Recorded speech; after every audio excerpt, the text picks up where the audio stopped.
Good morning all of you. आज अपन अध्ययन करेंगे बीकॉम पार्ट फर्स्ट। सब्जेक्ट अपना है बिजनेस एडमिनिस्ट्रेशन, व्यवसाय प्रशासन। पेपर फर्स्ट, बिजनेस लॉ, व्यापारिक संनियम। व्यापारिक संनियम में अपना टॉपिक शुरू किया था प्रस्ताव एवं स्वीकृति। तो इसके संबंध में अपन आज अध्ययन करेंगे प्रस्ताव संबंधी वैधानिक नियम, लीगल रूल्स रिगार्डिंग प्रपोजल्स। वैध प्रस्ताव करने के लिए कुछ वैधानिक नियमों का पालन करना अनिवार्य होता है। भारतीय अनुबंध अधिनियम एवं न्यायालयों के निर्णय के आधार पर प्रस्ताव संबंधी कुछ वैधानिक नियम दे रखे हैं, उसका अध्ययन अपन पॉइंट वाइज करेंगे। इसमें पहला है प्रस्ताव के लिए कम से कम दो पक्षकार होने चाहिए। दूसरा, प्रस्ताव सकारात्मक एवं नकारात्मक हो सकता है। प्रस्ताव का उद्देश्य प्रस्ताव ग्रहीता की सम्मति प्राप्त करना होता है। अगला है प्रस्ताव वैधानिक संबंध स्थापित करने के आशय से किया जाना चाहिए। प्रस्ताव स्पष्ट एवं गर्भित हो सकता है। प्रस्ताव विशिष्ट या साधारण हो सकता है। ये 6 नियम अपन ने अध्ययन किए। इन सभी नियमों की विस्तृत विवेचना इसी अध्याय में अपन ने पहले ही कर ली है। इसके अतिरिक्त कुछ अन्य नियम भी हैं जिनकी विवेचना अपन यहाँ पर डिटेल से करेंगे। जैसे पहला, प्रस्ताव निश्चित होना चाहिए। प्रस्ताव निश्चित अर्थात प्रस्ताव डिफाइन होना चाहिए। निश्चित से तात्पर्य यहाँ पे डिफाइन से है। प्रस्ताव के संबंध में यह महत्वपूर्ण है कि प्रस्ताव की शर्तें निश्चित होनी चाहिए। असंयत तथा अस्पष्ट प्रस्ताव को वैध प्रस्ताव नहीं माना जा सकता है। अधिनियम में लिखा है कि यदि अनुबंध का अर्थ स्पष्ट नहीं है अथवा उसका अर्थ स्पष्ट करना संभव नहीं है तो ऐसा अनुबंध व्यर्थ होगा। दूसरा है प्रस्ताव का संवहन होना चाहिए। संवहन से तात्पर्य इंग्लिश में कम्युनिकेशन। प्रस्ताव को पूरा होने के लिए यह भी आवश्यक है कि प्रस्ताव का संवहन हो चुका है, अर्थात अगले जिसको अपन प्रस्ताव कर रहे हैं उसके पास कम्युनिकेट हो चुका है। दूसरे शब्दों में अपन यह भी कह सकते हैं प्रस्ताव तभी किया हुआ माना जाता है जबकि प्रस्ताव उस व्यक्ति की जानकारी में आ जाता है जिसको अपन ने प्रस्ताव किया है। प्रस्ताव की जानकारी के बिना जब कोई व्यक्ति स्वीकृति देता है तो वह स्वीकृति नहीं मानी जाती है। इस संबंध में लालमन शुक्ला बनाम गौरीदत्त का मामला विशेष उल्लेखनीय माना जाता है। अगला पॉइंट है प्रस्ताव के संवहन का कोई माध्यम नहीं हो सकता है। प्रस्ताव के संबंध में यह बात भी अत्यंत महत्वपूर्ण मानी जाती है कि प्रस्ताव का संवहन किसी भी माध्यम या तरीके से किया जा सकता है। प्रस्ताव के माध्यम या तरीके का कोई महत्व नहीं है, बल्कि महत्व इस बात का होता है कि प्रस्ताव की जानकारी उस व्यक्ति को होनी चाहिए जिसे प्रस्ताव किया गया है। यह किसी भी भाषा, लेख या आचरण से प्रकट किया जा सकता है। लिखित, मौखिक, सांकेतिक, आमने सामने, टेलीफोन पर, टेलेक्स, तार, रेडियो, टीवी द्वारा, समाचार पत्र में, विज्ञापन से या हैंडबिल से, यहाँ तक कि पशु पक्षियों के माध्यम से भी किया जा सकता है। यहाँ पर एक अन्य महत्वपूर्ण बात न्यायालय की है, ध्यान देने योग्य है। न्यायालय टेप किए हुए प्रस्ताव को वैध कभी नहीं मानता है। न्यायालय टेप किए हुए प्रस्ताव को कभी वैध नहीं मानता है। यह एक निर्णय में विशेष एवं महत्वपूर्ण बात बताई गई है। प्रस्ताव के साथ प्रस्ताव की विशिष्ट शर्तों का भी संवहन होना आवश्यक है। प्रस्ताव के वैध होने के लिए यह भी एक महत्वपूर्ण एवं आवश्यक बात है कि प्रस्ताव की शर्तें भी प्रस्ताव के साथ बता देनी चाहिए। यदि प्रस्ताव के स्वीकृत होने के बाद प्रस्ताव की शर्तों की जानकारी होती है तो शर्तें स्वीकारकर्ता पर लागू नहीं होती है। अगला पॉइंट है टेंडर प्रस्ताव अथवा स्थायी प्रस्ताव भी हो सकता है। टेंडर प्रस्ताव तथा स्थायी प्रस्ताव दोनों में से किसी भी रूप में हो सकता है। हम टेंडर के निमंत्रण के प्रस्ताव का अथवा निविदा सूचना को देखकर ही यह ज्ञात कर सकते हैं कि कोई टेंडर प्रस्ताव है अथवा स्थायी प्रस्ताव। यदि निविदा सूचना में किसी निश्चित अवधि में खरीदी जाने वाली मात्रा को निश्चित कर दिया हो तो ऐसी सूचना के उत्तर में प्राप्त टेंडर को प्रस्ताव कहा जाएगा तथा ऐसे टेंडर की स्वीकृति ही प्रस्ताव की स्वीकृति मान ली जाएगी तथा क्रेता एवं विक्रेता के बीच अनुबंध का निर्माण हो जाएगा। किंतु यदि टेंडर आमंत्रित करने की सूचना में खरीदी जाने वाली वस्तु की अनुमानित मात्रा तथा राशि का उल्लेख किया जाता है तथा माल आवश्यकता अनुसार धीरे धीरे जाने का संकेत होता है तो ऐसी सूचना के उत्तर में प्राप्त टेंडर को स्थायी प्रस्ताव या चालू प्रस्ताव भी कहते हैं। चालू प्रस्ताव एवं स्थायी प्रस्ताव भी कहते हैं। ऐसे टेंडर को स्वीकार करने मात्र से ही पक्षकारों के बीच अनुबंध का निर्माण नहीं होता है।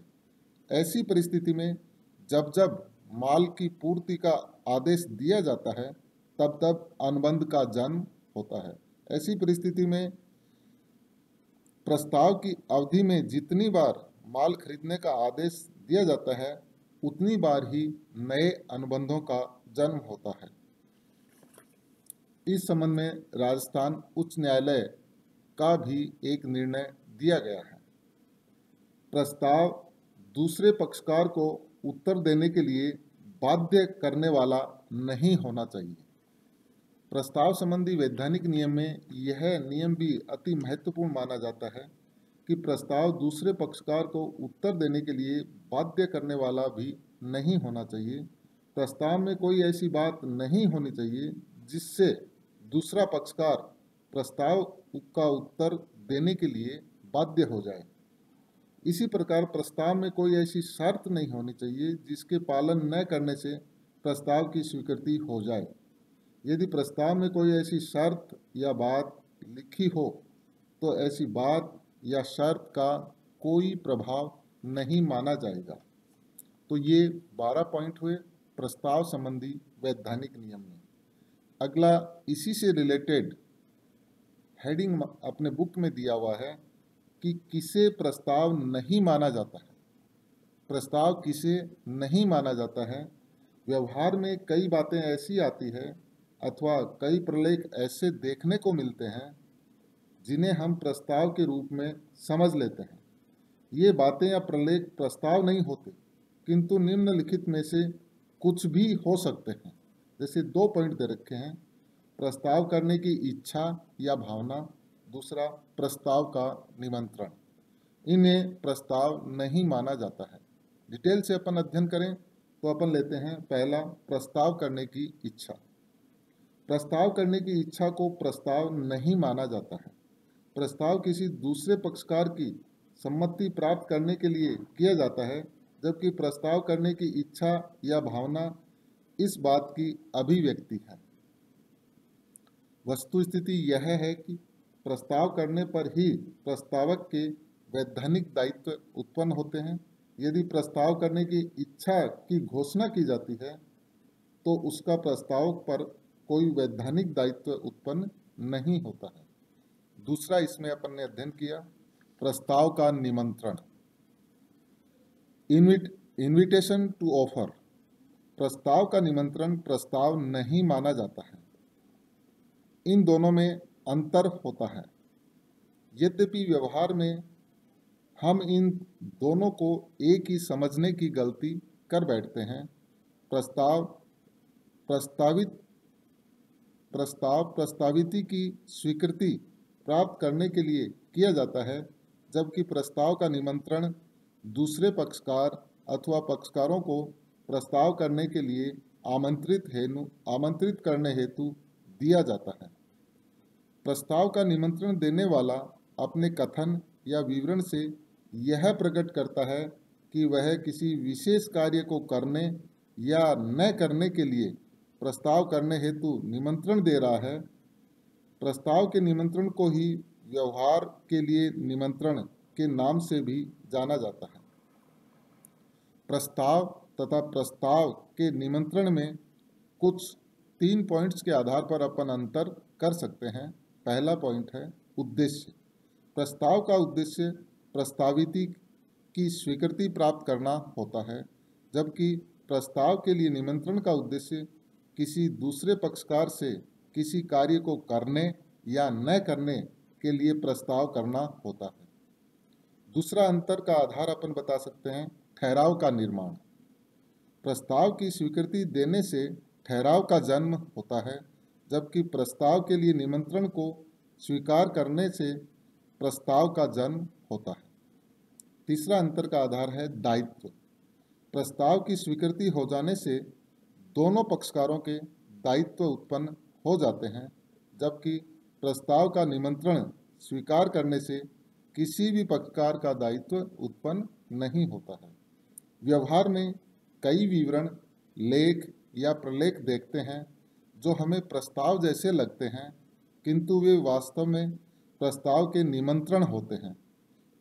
इनमें कुछ एक उदाहरण अपन देखते हैं, जैसे सूची पत्र।